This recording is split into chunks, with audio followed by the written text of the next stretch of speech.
Hello and welcome दोस्त, मैं हूं अनिल केवट और आप देख रहे हैं लीगल प्रिंट। दोस्तों, आज के इस वीडियो में हम उद्यम रजिस्ट्रेशन सर्टिफिकेट के लिए ऑनलाइन कैसे अप्लाई करते हैं उसके बारे में बताने वाले हैं। तो दोस्तों, जानने के लिए वीडियो के साथ बने रहिए और अभी तक अगर आपने हमारे चैनल को सब्सक्राइब नहीं किया है तो आज ही हमारे चैनल को सब्सक्राइब कर दीजिएगा और वीडियो का नोटिफिकेशन सबसे पहले पाने के लिए बेल आइकन प्रेस करना मत भूलिएगा। तो चलते दोस्तों वीडियो की तरफ। और वीडियो को स्टार्ट करने से पहले आपको बताना चाहूँगा, अगर आप कोई नया बिजनेस स्टार्ट करना चाहते हैं, चाहे वो proprietorship firm, private limited company या फिर वन पर्सन कंपनी, किसी भी बिजनेस को लीगल तरीके से रन करने के लिए हमें प्रॉपर दस्तावेज की ज़रूरत पड़ती है। अपने बिजनेस का सारा डॉक्यूमेंट अगर आप किसी एक्सपर्ट के द्वारा बनवाना चाहते हैं तो उसके लिए हमने वीडियो के डिस्क्रिप्शन में वेबसाइट का लिंक भी दे रखा है।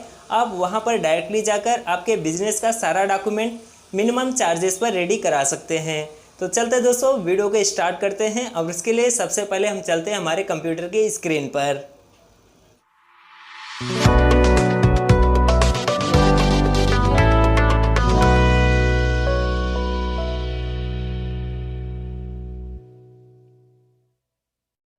अभी दोस्तों हम यहाँ पर कंप्यूटर की स्क्रीन पर आ चुके हैं। उद्यम रजिस्ट्रेशन के लिए अप्लाई करना है तो उसके लिए सबसे पहले हम यहाँ पर उद्यम रजिस्ट्रेशन का ऑफिशियल वेबसाइट ओपन कर लेंगे। उद्यम रजिस्ट्रेशन का ऑफिशियल वेबसाइट का अगर आपको लिंक चाहिए तो हम डिस्क्रिप्शन में भी डालकर रख देंगे। आप उसके द्वारा भी डायरेक्टली जाकर आपका उद्यम रजिस्ट्रेशन सर्टिफिकेट के लिए अप्लाई कर सकते हैं। जैसा कि दोस्तों हमने यहाँ पर उद्यम रजिस्ट्रेशन का ऑफिशियल वेबसाइट ओपन कर लिया है। ओपन करने के बाद हमारे सामने कुछ इस तरीके से इंटरफेस देखने को मिल जाएगा। अगर हम फर्स्ट टाइम उद्यम रजिस्ट्रेशन के लिए अप्लाई करने जा रहे हैं तो उसके लिए हमें यहाँ नीचे की तरफ आ जाना है और यहाँ पर देखिए हमें for new entrepreneur who are not registered at as MSME और दोज विथ EM2, ठीक है, इस पर हमें क्लिक कर लेना होगा। दोस्तों यहाँ पर जैसे ही हम फर्स्ट वाले ऑप्शन पर क्लिक करते हैं न्यू रजिस्ट्रेशन के लिए तो हमारे सामने कुछ इस तरीके से इंटरफेस ओपन होकर आ जाता है और यहाँ पर हमें सबसे पहले ओनर का आधार वेरिफिकेशन करना होता है, जिसका भी हम उद्यम रजिस्ट्रेशन सर्टिफिकेट अप्लाई करने जा रहे हैं उसका हमें यहाँ आधार नंबर फिल कर लेना है। आधार नंबर फिल करने के बाद आगे की तरफ हमें नेम एज पर आधार फिल करना है, ठीक है। आधार कार्ड पर जो भी नाम है उसे प्रॉपर तरीके से फिल कर लेना है और फिर नीचे की तरफ आएंगे और यहाँ पर हमें टर्म्स एंड कंडीशन वाले ऑप्शन पर टिक मार्क करना है और फिर वैलिडेट एंड जनरेट OTP वाले बटन पर क्लिक कर लेना है। तो दोस्तों यहाँ पर जैसे ही हम वैलिडेट एंड जनरेट OTP वाले बटन पर क्लिक करते हैं तो आधार कार्ड से रजिस्टर्ड मोबाइल नंबर पर एक OTP भेज दिया जाता है। OTP को हमें यहाँ फिल कर लेना है और फिर नीचे वैलिडेट वाले बटन पर क्लिक कर लेना है।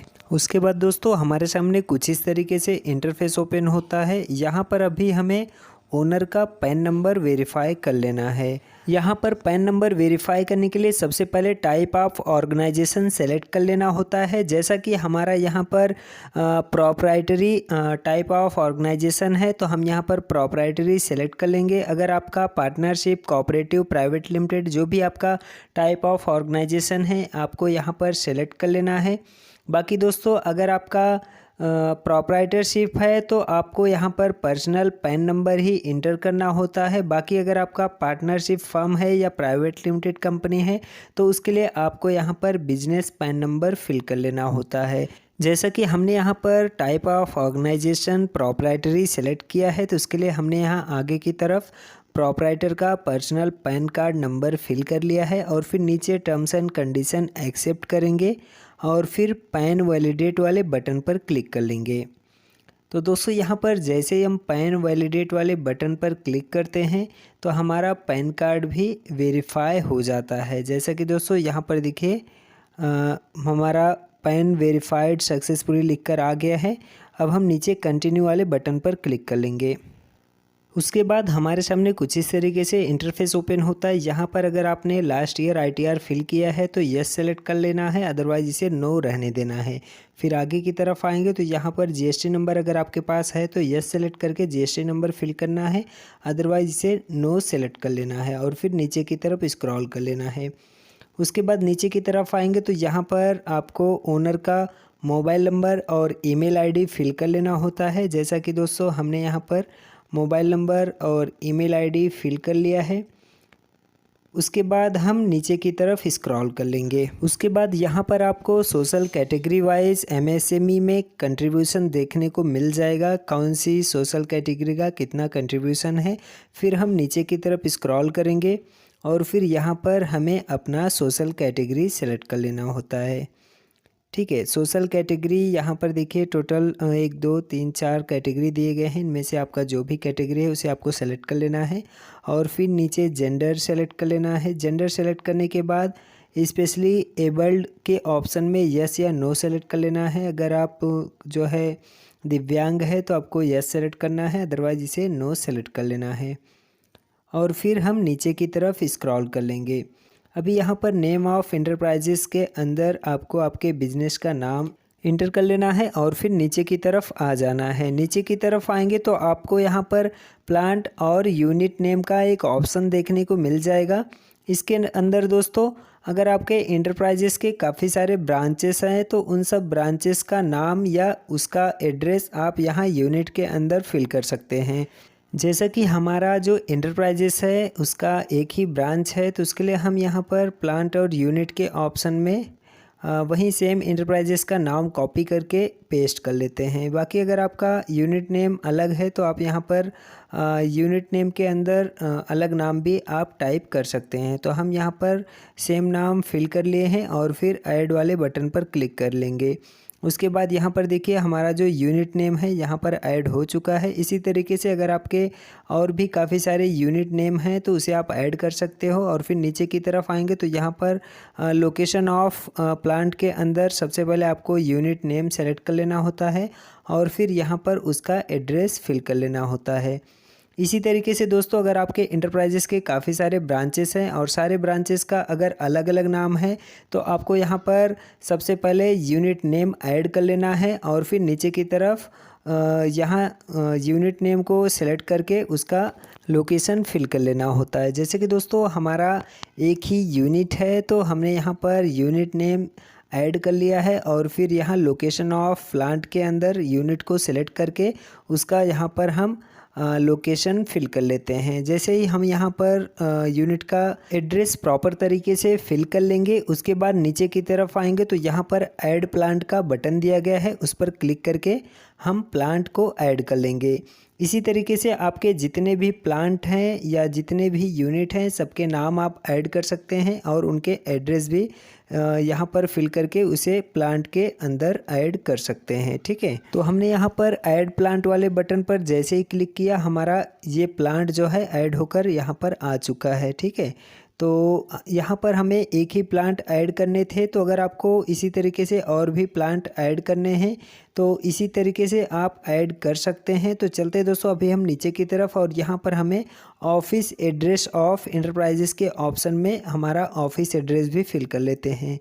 जैसा कि हमारा जो प्लांट एड्रेस है और एंटरप्राइजेस एड्रेस है वहीं सेम हमारा ऑफिस एड्रेस भी है, तो हम यहाँ पर सेम एड्रेस को कॉपी पेस्ट कर लेते हैं ऑफिस एड्रेस के अंदर भी। अगर आपके एड्रेस जो है अलग अलग हैं तो आपको यहाँ पर एड्रेस जो है अलग अलग रख लेने हैं। जैसा कि हमारा जो इंटरप्राइजेस का एड्रेस है, फिर ऑफिस एड्रेस और फिर प्लांट एड्रेस। ठीक है, यहाँ पर दोस्तों हम तीनों एड्रेस सेम रख रहे हैं क्योंकि हम शॉप के लिए जो है उद्यम रजिस्ट्रेशन सर्टिफिकेट बना रहे हैं और उस शॉप का कोई और ब्रांचेस भी नहीं है, तो इसके लिए हम यहाँ पर कोई यूनिट जो है ऐड भी नहीं किए हैं, एक ही यूनिट रखा है।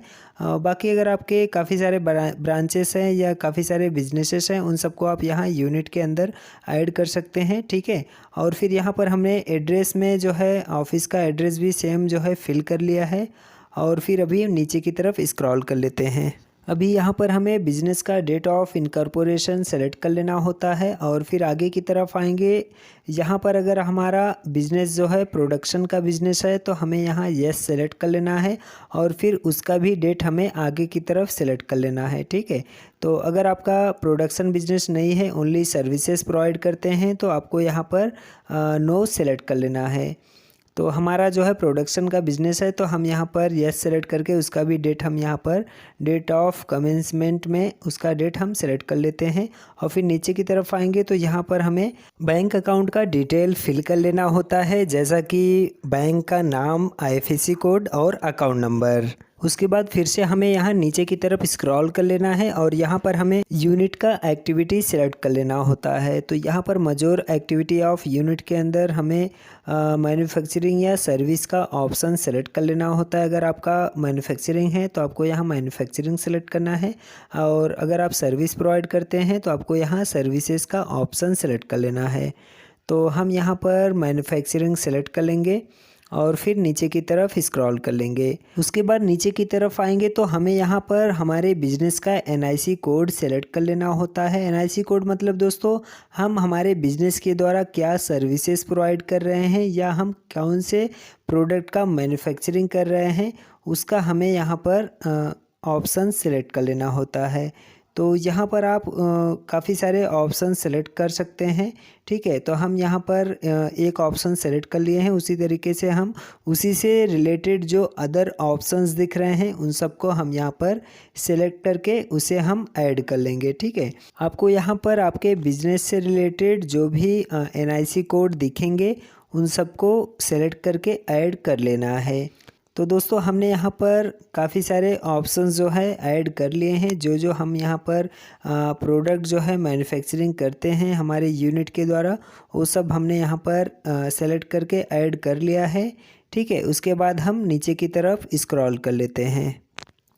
अभी यहाँ पर हमारे बिजनेस में कितने लोग एम्प्लॉयड हैं उन सब का यहाँ पर हमें डिटेल देना होता है, जैसा कि हमारे बिजनेस के अंदर कितने मेन एम्प्लॉई हैं उनका यहाँ पर काउंट हमें फिल करना है, फीमेल एम्प्लॉई, और फिर अदर का जो ऑप्शन है उन सब में हमें डिटेल हमारे फिल कर लेने हैं।